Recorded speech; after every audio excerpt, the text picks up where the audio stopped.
اس لیے اللہ رب العزت نے ہر چیز کے ساتھ عدل کیا، اور اللہ نے انسان کو بھی حکم دیا کہ تم بھی عدل کرو۔ اسی نے تمہاری صورتیں بنائی اور بہت اچھی بنائی، تمہاری شکل و صورت، قد و قامت، قد و خال، اللہ تعالیٰ نے پورے مکمل بنائے اور خوبصورت بنائے۔ یہی وجہ ہے کہ ہمیں اپنے قد و خال کو تبدیل کرنے کی اجازت نہیں ہے۔ کچھ پلاسٹک سرجری کروا لیتے ہیں، کچھ ہم اپنی آنکھوں کے کلرز کو چینج کروا لیتے ہیں، کچھ ہم لینسز لگا لیتے ہیں۔ جو اللہ رب العزت نے ہمیں عطا کیا وہ سب سے بہترین ہمیں عطا کیا، تو ہم اللہ تعالیٰ کی تخلیق کو بدلنا چاہتے ہیں۔ فَأَحْسَنَ صُوَرَكُمْ، اور اس نے نہ صرف اچھے بنایا بلکہ ان کو بہت ہی خوبصورت بنایا، اور اسی کی طرف ہم سب کو لوٹ کر جانا ہے۔ ہمارے نزدیک صرف دنیا ہے، آخرت نہیں ہے۔ يَعْلَمُ مَا فِي السَّمَاوَاتِ وَالْأَرْضِ وَيَعْلَمُ مَا تُسِرُّونَ وَمَا تُعْلِنُونَ وَاللَّهُ عَلِيمٌ بِذَاتِ الصُّدُورِ۔ وہ آسمان اور زمین کی ہر چیز کا علم رکھتا ہے، اور جو کچھ تم چھپاؤ اور جو ظاہر کرو وہ سب کو جانتا ہے۔ اللہ تو سینوں کی باتوں تک کو جانتا ہے، یعنی اس کا علم کائنات، اس کا علم جو اللہ رب العزت کا جو علم ہے وہ تمام کائنات کی ہر چیز کو اپنے احاطے میں لیے ہوئے ہے۔ اس کی علم نے انسان کے سینوں کے رازوں کو بھی محیط کر رکھا ہے، گھیر رکھا ہے۔ ہمارے دل کے اندر ابھی کوئی لہر اٹھتی نہیں، ہمارے دل کے اندر ابھی کوئی بات آتی نہیں کہ میرے رب اس کو بھی جانتا ہے۔ یہی وجہ ہے کہ اکثر اوقات ہم کہتے ہیں نا کہ مطلب ابھی دل میں سوچ رہے ہوتے ہیں، کچھ کھانے کو دل کر رہا ہوتا ہے، کچھ لینے کو دل کر رہا ہوتا ہے، اور میرا رب وہ معلوم نہیں کہاں سے وہ چیز ہمارے سامنے لے آتا ہے۔ یہ اس چیز کی علامت ہے کہ میرا رب سینوں کے بھید کو جانتا ہے۔ ہمارے دل میں بات اٹھتی نہیں کہ میرا رب اس کو سن لیتا ہے۔ أَلَمْ يَأْتِكُمْ نَبَأُ الَّذِينَ كَفَرُوا مِن قَبْلُ فَذَاقُوا وَبَالَ أَمْرِهِمْ وَلَهُمْ عَذَابٌ عَلِيمٌ۔ پھر میرے رب نے فرمایا، کیا تمہارے پاس اس سے پہلے کے کافروں کی خبر نہیں پہنچی جنہوں نے اپنے اعمال کا وبال چکھ لیا؟ کافروں نے اپنے اعمال کا، فَذَاقُوا وَبَالَ أَمْرِهِمْ، کافروں نے اپنے اعمال کا وبال چکھ لیا۔ کافروں نے اپنے ہر ہر عمل کا وبال چکھ لیا کہ انہوں نے کیا عمل کیا، اور اس کا اللہ تعالیٰ نے ان کو بدلہ دیا، اور جن کے لیے دردناک عذاب ہے۔ یہ بات جو ہے یہ اہل مکہ سے بالخصوص اور کفار عرب سے یہ خطاب کیا جا رہا ہے، اور اس سے قبل کافروں سے مراد قوم نوح، قوم عاد، قوم سمود وغیرہ کی قومیں تھیں، جنہیں ان کی کفر اور ان کی زیادتی کی وجہ سے دنیا میں عذاب سے دوچار کر کے اللہ تعالیٰ نے ان کو تباہ اور برباد کر دیا۔ دنیا کا عذاب الگ ہے، اور اللہ تعالیٰ نے فرمایا فَذَاقُوا وَبَالَ أَمْرِهِمْ، انہوں نے اپنے کیے ہوئے کا عذاب چکھ لیا۔ وَلَهُمْ عَذَابٌ عَلِيمٌ، یہ آخرت کا عذاب بھی باقی ہے۔ دنیا کا عذاب اللہ نے ان کو دنیا کے لوگوں کو دکھانے کے لیے دیا، لیکن آخرت کا عذاب ابھی باقی ہے۔ ذَلِكَ بِأَنَّهُ كَانَتْ تَأْتِيهِمْ رُسُلُهُم بِالْبَيِّنَاتِ فَقَالُوا أَبَشَرٌ يَهْدُونَنَا۔ اللہ رب العزت پھر فرماتے ہیں، یہ اس لیے کہ ان کے پاس ان کے رسول واضح دلائل لے کر آئے تو انہوں نے کہہ دیا کیا انسان ہماری رہنمائی کرے گا؟ یعنی وہ انسان کو کچھ سمجھتے ہی نہیں تھے۔ اللہ تعالیٰ نے ان کے پاس رسول کو بھیج دیا تاکہ رسول ان کو دنیا میں بتا دے کہ آخرت کے لیے کوشش کرو۔ یہ ان کی کفر کی علامت ہے کہ انہوں نے کیا کہا، کہ انہوں نے کہا کہ انسان ہماری رہنمائی کرے گا، بلکہ وہ چاہتے تھے کہ اگر اللہ نے رسول بنا کر بھیجنا ہی تھا تو اللہ تعالیٰ کسی فرشتے کو بھیجتا۔ ان تمام لوگوں کو جو اہل بدت ہیں ان کو یہ سمجھ لینا چاہیے، یہ آیت خاص طور پر ان لوگوں کو سمجھ لینی چاہیے، فَقَالُوا أَبَشَرٌ يَهْدُونَنَا، کہ ہر نبی بشر ہے، کوئی بھی نبی فرشتہ نہیں، کیونکہ میرے رب نے فرشتوں کو نور سے پیدا کیا، انسان کو اللہ نے نور سے نہیں بنایا نہ نور سے پیدا کیا۔ یہ واضح دلیل ہے اس بات کی کہ وہ لوگ کہتے ہیں کہ کیا انسان ہمیں ہدایت دے گا، اور بدقسمتی سے لوگ سمجھتے ہیں کہ نعوذ باللہ لوگ یہ سمجھتے ہیں کہ نبی کریم صلی اللہ علیہ وسلم نور ہیں۔ نبی بھی بشر ہیں، نبی بھی انسان ہیں، تمام انبیاء انسان ہیں۔ ہاں، ان کی ان کے جسم کو مٹی کو چھونے کی اجازت نہیں، لیکن وہ انسان کو، ہم میں سے کسی کو سنتے نہیں ہیں۔ فَكَفَرُوا وَتَوَلَّوْا وَاسْتَغْنَى اللَّهُ، ان کا دنیا سے تعلق ختم ہو چکا ہے۔ فَكَفَرُوا وَتَوَلَّوْا وَاسْتَغْنَى اللَّهُ۔ اچھا، یہ جو مٹی ہوتی ہے نا، یہ بیسیکلی کیا ہوتی ہے؟ یہ ڈیکمپوز کر دیتی ہے انسان کو۔ اب کوئی انسان یہ سمجھتا ہے کہ آ، اگر کوئی انسان یہ سمجھتا ہے کہ یہ کیسے ممکن ہو سکتا ہے کہ وہ مٹی کے اندر ہیں تو ان کو مٹی چھو نہیں رہی ہے، تو کیا ہمارے پاس وہ اصحاب کہف والوں کی مثال نہیں ہے؟ کیا ان نبی کی مثال نہیں ہے کہ جنہوں نے جب یہ دیکھا کہ یہ جو بستیاں الٹی پڑی تھی، اور انہوں نے یہ سوچا کہ یہ کس طرح سے اللہ تعالیٰ ان کو دوبارہ اٹھائے گا، اور ان کا گدھا بھی ختم ہو گیا، سب کچھ ختم ہو گیا، ان کا کھانا ویسے کہ ویسے ہی پڑا رہا، اور وہ 100 سال تک سوتے رہے اور ان کو کچھ بھی نہ ہوا۔ تو میرے رب کے حکم سے سب کچھ ہوتا ہے۔ اللہ تعالیٰ نے سمندر کی گہرائیوں کے اندر بھی فرعون کی لاش کو ویسا ہی رکھا، وہ ڈیکمپوز نہیں ہوا۔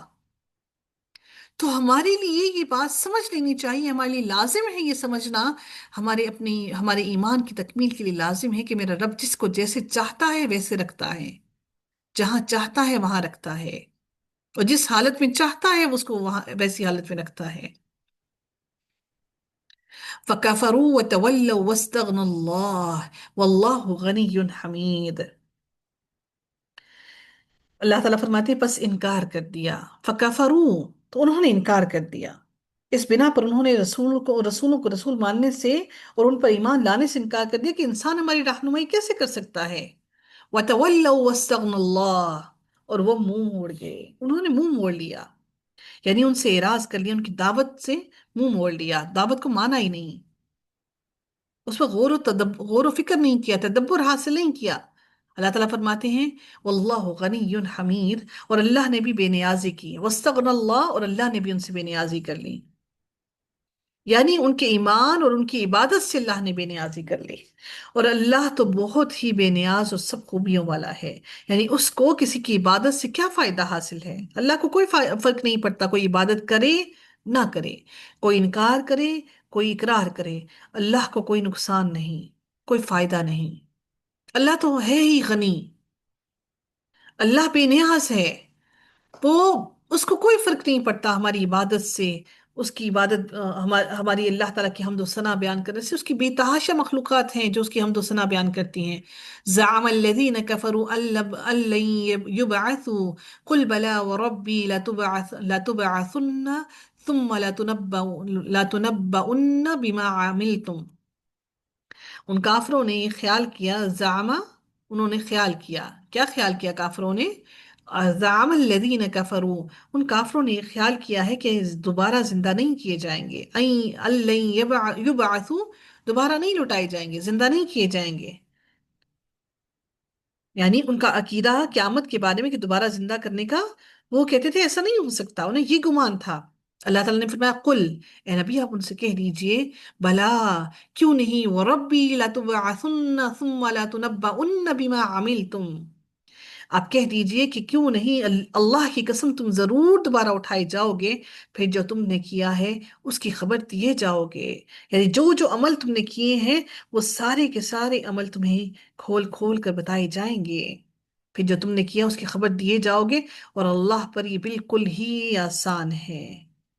وَذَلِكَ اللہ یسیر، اللہ پر یہ مشکل نہیں کہ تمہیں تمہارے اعمال کی خبر دے، وہ تو تمہارے سینوں کے بھیدوں کو بھی جانتا ہے، پھر جو تم نے عمل کر کے گواہ بنا لیے، جو فرشتوں نے لکھ لیا، اس کو اللہ تعالیٰ کو تمہارے لیے بیان کرنا، اللہ تعالیٰ کو تمہارے لیے دکھانا کون سا مشکل ہے؟ اللہ رب العزت کے لیے وہ قطعاً مشکل نہیں، اللہ کے لیے تو وہ بہت ہی آسان ترین ہے کہ اللہ تعالیٰ تمہارے عمل کو کھول کر بیان کر دے، دکھا دے تمہارے سامنے۔ یہ ہمارے لیے آج ہمارے لیے ہمیں دیکھنا چاہیے کہ ہم جو ویڈیوز بنا کر اس کو سیو کر لیتے ہیں، آج جو اے آئی آ گئی ہے کہ ہم کس کو کس طرح سے مولڈ کر لیتے ہیں، تو یہ ہمیں سوچ لینا چاہیے، ہم انسان جس میں کوئی طاقت نہیں، ہم اتنا کچھ کر سکتے ہیں، تو میرے رب نے ان تمام چیزوں کو کیسے محفوظ کر کے رکھا ہے۔ یہ عقل، شعور، سمجھ بوجھ بھی میرے رب نے ہمیں عطا کی ہے، وہ نہ عطا کرتا تو ہم کچھ بھی کرنے پر قادر نہیں۔ فآمنوا بالله ورسوله والنور الذي أنزلنا والله بما تعملون خبیر. سو تم اللہ پر اور اس کے رسول پر اور اس نور پر جسے ہم نے نازل فرمایا ہے ایمان لاؤ. یہ نور کیا ہے؟ یہ قرآن ہے. قرآن کیوں نور ہے؟ کیونکہ وہ ہدایت ہے، اور ہدایت نور ہے. اللہ تعالیٰ فرماتے ہیں کہ اللہ تعالیٰ اس نور سے، اللہ تعالیٰ آسمان اور زمین کا نور، اور اللہ تعالیٰ فرماتے ہیں کہ اللہ اس نور سے جس کو چاہتا ہے ہدایت عطا کرتا ہے. تو ہدایت بھی نور ہے، کیونکہ ہدایت روشنی ہے، اور وہ گمراہی سے، گمراہی کے اندھیروں سے روشنی کی طرف لے کر آتی ہے. والنوری، اس نور سے مراد قرآن ہے، یعنی کہ اور اس نور پر جسے ہم نے نازل فرمایا ہے ایمان لے آؤ. الذی انزلنا واللہ بما تعملون خبیر. اور اللہ تعالیٰ تمہارے ہر ہر عمل سے باخبر ہے. اللہ تعالیٰ تمہارے ہر عمل کو بخوبی جانتا ہے اور اس سے بخوبی واقف ہے، باخبر ہے اللہ رب العزت. یوم یجمعکم لیوم الجمع ذالک یوم التغابن. اس تغابن کے لفظ پر اس سورہ کا نام ہے. اللہ رب العزت فرماتے ہیں جس دن تم سب کو اس جمع ہونے کے دن جمع کرے گا، وہی دن ہے ہار جیت کا.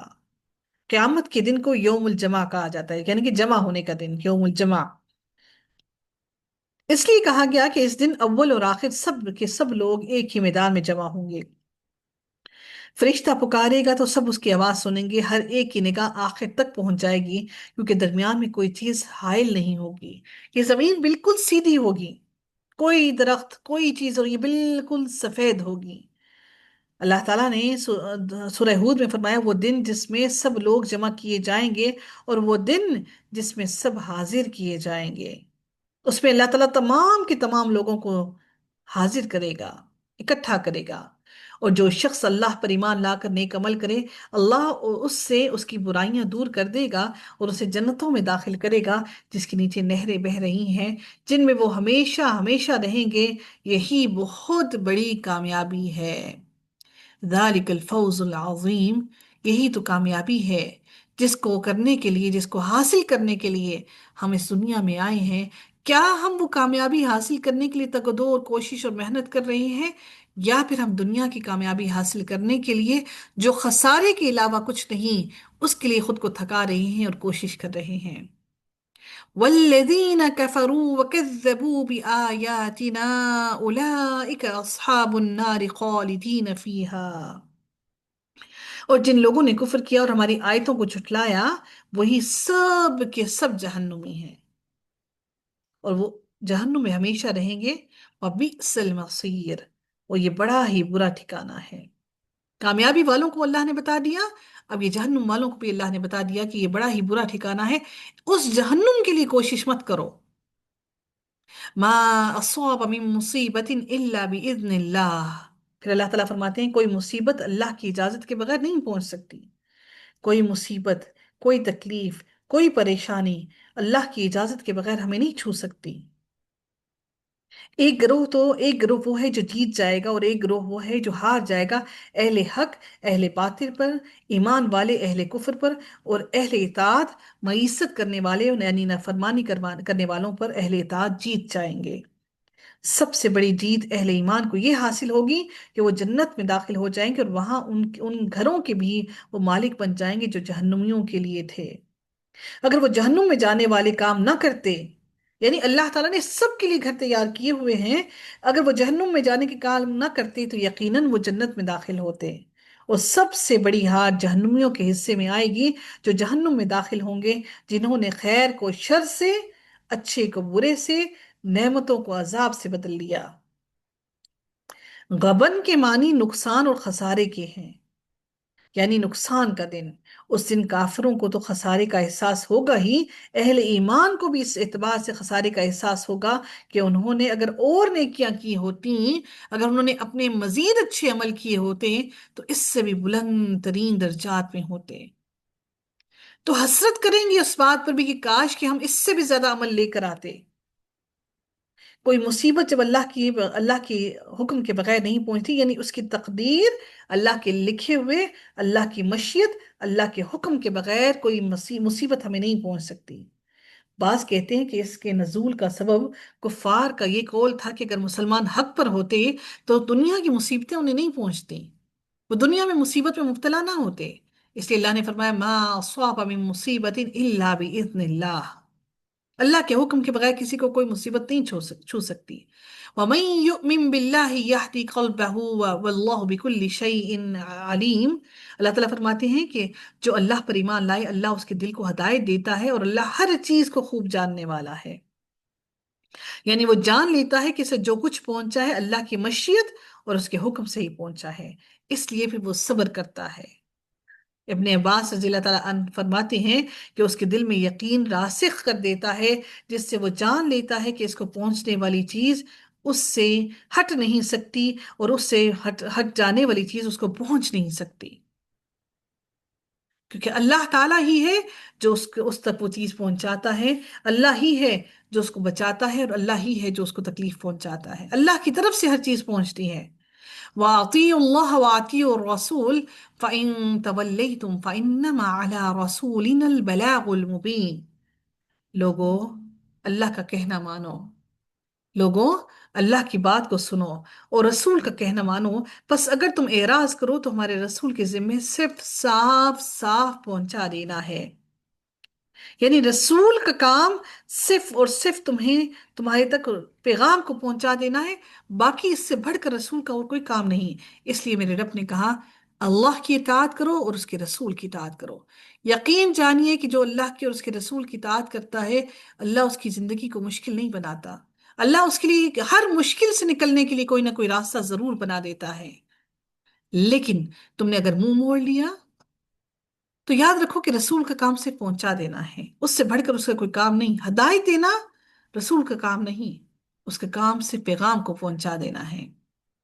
اب اللہ تعالیٰ اپنی ذات کے بارے میں فرماتے ہیں اللہ لا الہ الا ہو وعلی اللہ فلیتوکل المؤمنون۔ اللہ کے سوا کوئی معبود برحق نہیں، اور مومنوں کو اللہ پر ہی توکل رکھنا چاہیے۔ کیا میرا اور آپ کا توکل اللہ تعالیٰ پر وہ یقین کامل کے ساتھ ہے، یا ابھی بھی ہم کسی تذبذب میں کا شکار ہیں، یا ابھی بھی ہم کسی پریشانی کا شکار ہیں کہ شاید کہ یہ دعا قبول ہوگی یا نہیں ہوگی، ممکن ہے یہ بات قبول ہو یا نہ ہو؟ وہ جو شاید کا لفظ آ جاتا ہے یقیناً وہ ہمیں گمراہی کی طرف لے جاتا ہے، اور ایسے غافل دلوں کی دعاؤں کو اللہ قبول نہیں کرتا۔ یا ایہا الذین آمنوا ان من ازواجکم و اولادکم عدوا لکم فاحذروہم وان تعفوا وتصفحوا وتغفروا فان اللہ غفور رحیم۔ اللہ رب العزت مزید ارشاد فرماتے ہیں اے ایمان والو، تمہاری بعض بیویاں اور بعض بچے تمہارے دشمن ہیں، یعنی جو تمہیں صالح عمل کرنے اور اللہ تعالیٰ کی اطاعت کرنے سے روکتے ہیں۔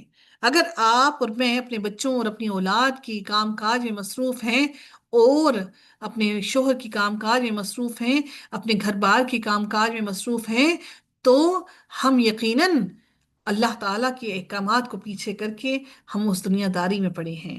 اللہ تعالیٰ نے ایمان والوں سے کہا اے ایمان والو، تمہاری بعض بیویاں اور بعض بچے تمہارے دشمن ہیں جو تمہیں عمل صالح سے، اللہ کی اطاعت سے روکتے ہیں، وہ تمہارے خیر خواہ نہیں ہو سکتے۔ اللہ تعالیٰ فرماتے ہیں فَاحْذَرُوهُمْ، پس تم ان سے ہوشیار ہو جاؤ۔ یہ اولاد مال دولت سب فتنہ ہے، یہ اللہ کی آزمائش ہے، تم ان سے ہوشیار ہو جاؤ، اور اگر تم معاف کر دو، درگزر کر جاؤ اور بخش دو تو اللہ تعالیٰ بخشنے والا مہربان ہے۔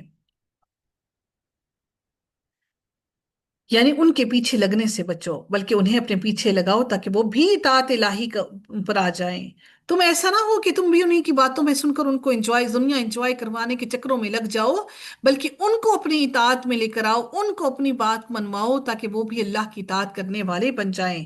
اس کا سبب نزول یہ بیان کیا گیا ہے کہ مکے میں مسلمان ہونے والے بعض مسلمانوں نے مکہ چھوڑ کر مدینہ آنے کا ارادہ کیا، جیسا کہ اس وقت ہجرت کا حکم بڑا ہی نہایت تاکید کے ساتھ کیا گیا تھا، لیکن ان کے بیوی بچے آڑے آ گئے۔ اور انہوں نے انہیں ہجرت کرنے نہیں دی۔ پھر بعد میں جب وہ رسول اللہ صلی اللہ علیہ وسلم کے پاس آ گئے تو دیکھا کہ ان سے پہلے آنے والوں نے دین میں بہت زیادہ سمجھ بوجھ حاصل کر لی، کیونکہ نبی کریم صلی اللہ علیہ وسلم کے ساتھ آئے تھے تو دین انہوں نے زیادہ سیکھ لیا۔ تو انہیں اپنے بیوی بچوں پر غصہ آیا جنہوں نے انہیں ہجرت کرنے سے روکے رکھا تھا، تو انہوں نے ان کو سزا دینے کا ارادہ کیا۔ اللہ نے اس میں انہیں معاف کرنے اور درگزر سے کام لینے کی تلقین فرمائی۔ اب یہ تو دین کی بات ہوئی، ایمان کی بات ہوئی۔ ہمارے بچے جب اگر بچے بڑے ہو جاتے ہیں نا تو بچوں سے بہت سی غلطیاں کوتاہیاں بھی ہو جاتی ہیں۔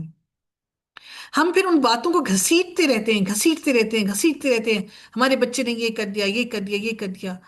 معاف کیجئے۔ پھر معاف کرنے کے بعد اللہ تعالیٰ نے اگلا فرمایا لفظ درگزر کیجئے، یعنی معاف کرنا اور پھر درگزر کرنے سے مراد کیا ہے کہ اس کو بالکل چھوڑ دیا جائے۔ ایسے نہیں کہ پھر اس کو کھینچا جائے، کھینچا جائے، اس کو تول دیا جائے، نہیں، معاف کرنے کے بعد پھر اس بات کو درگزر کر دیں، اس کو بالکل بھول جائے جیسے وہ ہوئی نہ تھی۔ پھر اللہ رب العزت مزید اگلی آیت میں ارشاد فرماتے ہیں انما اموالکم و اولادکم فتنہ، یعنی رب نے واضح کہہ دیا تمہارے